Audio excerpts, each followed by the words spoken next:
The barracks had been buzzing with the restless energy of soldiers preparing for deployment, but the room fell strangely quiet when they noticed him.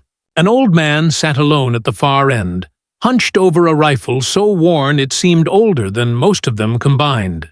His hands trembled, not with weakness, but with a steady patience earned from decades of practice. The Delta Force operators, hardened men who had stared down death countless times, suddenly froze when their eyes caught the faint engraving on the weapon's side. It wasn't just a name. It was a legend whispered in their own training halls. Before I tell you what happened next, tell me in the comments where you're watching from. I love knowing who's listening. The man was Thomas Hale, a veteran no one had expected to see here. His hair was white, his uniform outdated, his boots scuffed with years of wear. Yet, there was something in the way he held that rifle, something in the air around him that commanded a silence more powerful than any barked order. Dust swirled lazily through a shaft of late afternoon light, settling on the table where his hands moved in slow, deliberate rhythm. Each motion, oiling, adjusting, wiping, felt almost ceremonial. The operators, men trained to dismantle, clean, and reassemble weapons in darkness and under fire, found themselves watching as if the act before them was sacred.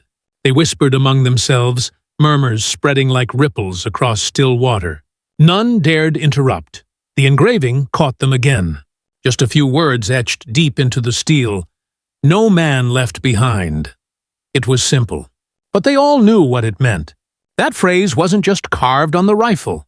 It was carved in history. Thomas's thoughts drifted as he worked, though his hands never faltered. He remembered a night in a jungle long ago, when rain had poured so hard it drowned the sound of screams. He remembered the faces of men who never came home, and the vows he had sworn in the mud, vows etched into his soul as deeply as into the rifle he now cradled. And still, there was a weight in him, heavier than the rifle itself, a question that had haunted him for decades.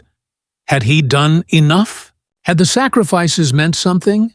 The Delta men shifted uneasily.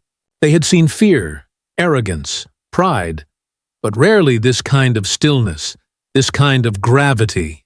For a moment, they weren't the elite.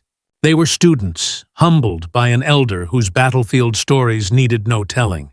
They could feel them in the silence. The youngest operator, Martinez, finally spoke. His voice cracked against the hush. "Sir, where did you get that rifle?" Thomas raised his head, his eyes clouded with age but sharp as blades. He studied the young man for a long time, long enough that Martinez swallowed hard and wished he'd stayed quiet. Then Thomas spoke, his voice gravelly but steady. "This rifle carried brothers home, some breathing, some not. It has walked through fire, son. Fire most of you pray you'll never see." The room tightened. No one dared look away. But then came the moment that made them freeze. Thomas tilted the rifle, and a second engraving caught the light. It wasn't just words. It was a name. The name of a man every operator knew.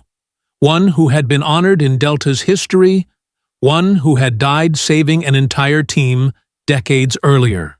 The name wasn't supposed to be linked to Thomas, yet here it was, bound forever to his weapon. Gasps broke the silence. Martinez's breath hitched. Another muttered, That's impossible." Thomas closed his eyes briefly, as though hearing echoes of a battlefield. He whispered, almost to himself, "Impossible is just another word soldiers throw around before the truth catches up." The tension in the room thickened. The operators were caught between disbelief and awe, torn between the urge to question and the instinct to salute.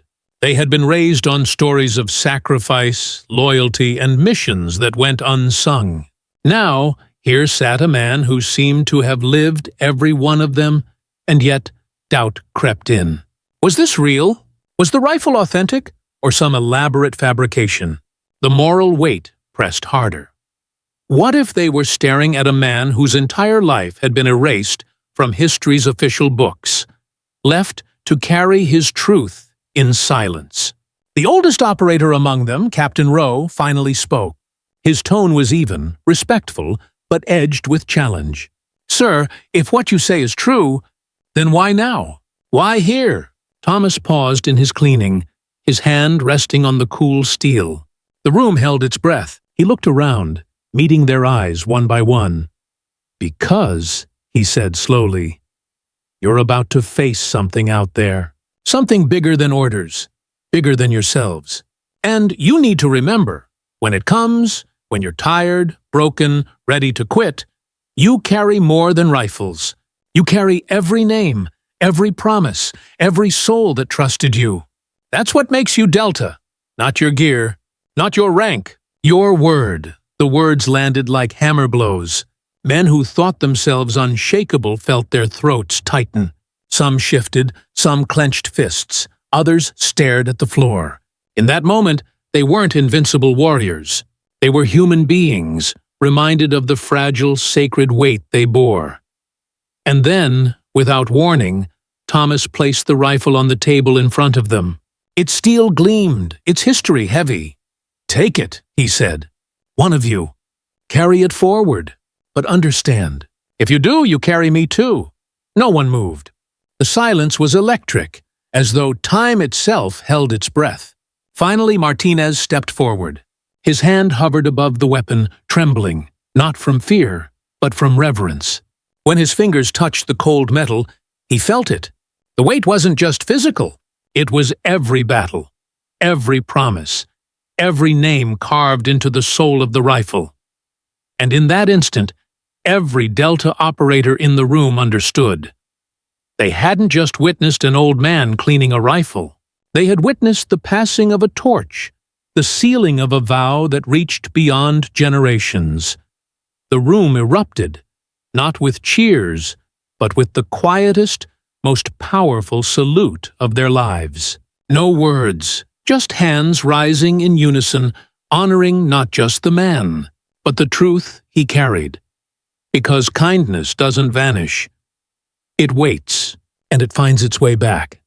And in the stillness that followed, dust still drifting in that golden shaft of light, the old veteran closed his eyes.